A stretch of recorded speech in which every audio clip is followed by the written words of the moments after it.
एक लड़के ये कहानी एक छोटे से गांव के एक लड़के राकेश की है। राकेश एक बहुत ही समझदार और ईमानदार लड़का था।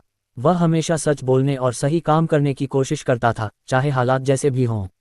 राकेश के माता पिता उसे हमेशा सिखाते थे कि ईमानदारी सबसे बड़ी दौलत होती है और जो सच्चाई के रास्ते पर चलता है वही सफलता की ऊंचाई तक पहुंचता है।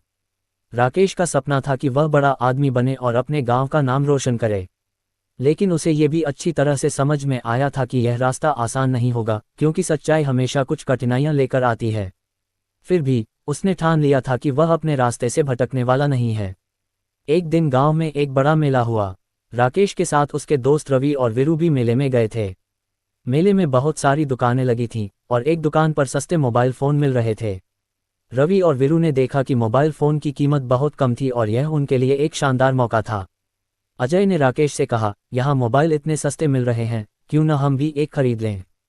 राकेश ने दुकानदार से बात की और पता किया कि मोबाइल असली हैं या नकली। दुकानदार ने कहा, ये पुराने मॉडल्स हैं जो बहुत सस्ते मिल रहे हैं।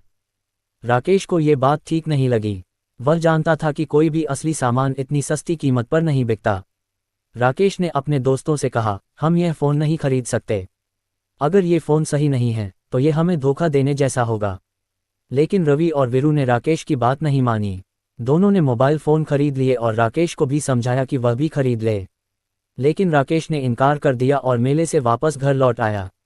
अगले दिन रवि और वीरू के फ़ोन खराब हो गए। दोनों ने दुकानदार से संपर्क किया, लेकिन दुकानदार ने फ़ोन बदलने से इनकार कर दिया। अब वे दोनों परेशान थे और समझ नहीं पा रहे थे कि क्या करें। फिर रवि ने राकेश से मदद मांगी। राहुल ने दोनों को समझाया, तुम लोग धोखा खा गए हो, लेकिन तुमने जो किया वह गलत था। अब हमें सही रास्ते पर चलने की ज़रूरत है। हमें इस मामले की रिपोर्ट पुलिस को देनी चाहिए। रवि और वीरू ने सोचा कि अब जब सब कुछ गलत हो गया है तो शायद सही रास्ता यही हो कि वे सच्चाई का साथ दें और जो गलत हुआ है उसे दुनिया के सामने लाएं। उन्होंने पुलिस से संपर्क किया और पूरे मामले की जानकारी दी। पुलिस ने दुकान की जांच की और पाया कि दुकानदार ग्राहकों को धोखा दे रहा था। अंत में दुकानदार को गिरफ्तार किया गया। जब राकेश को इस बारे में पता चला तो उसने रवि और वीरू से कहा, देखो, अगर हम ईमानदारी से काम करते हैं तो चाहे कुछ भी हो, सच्चाई हमेशा सामने आती है। हमें डरना नहीं चाहिए। रवि और वीरू को ये समझ में आ गया कि राकेश ने सही किया। अगर राकेश ने ईमानदारी का रास्ता अपनाया होता तो वे भी फंसे रहते।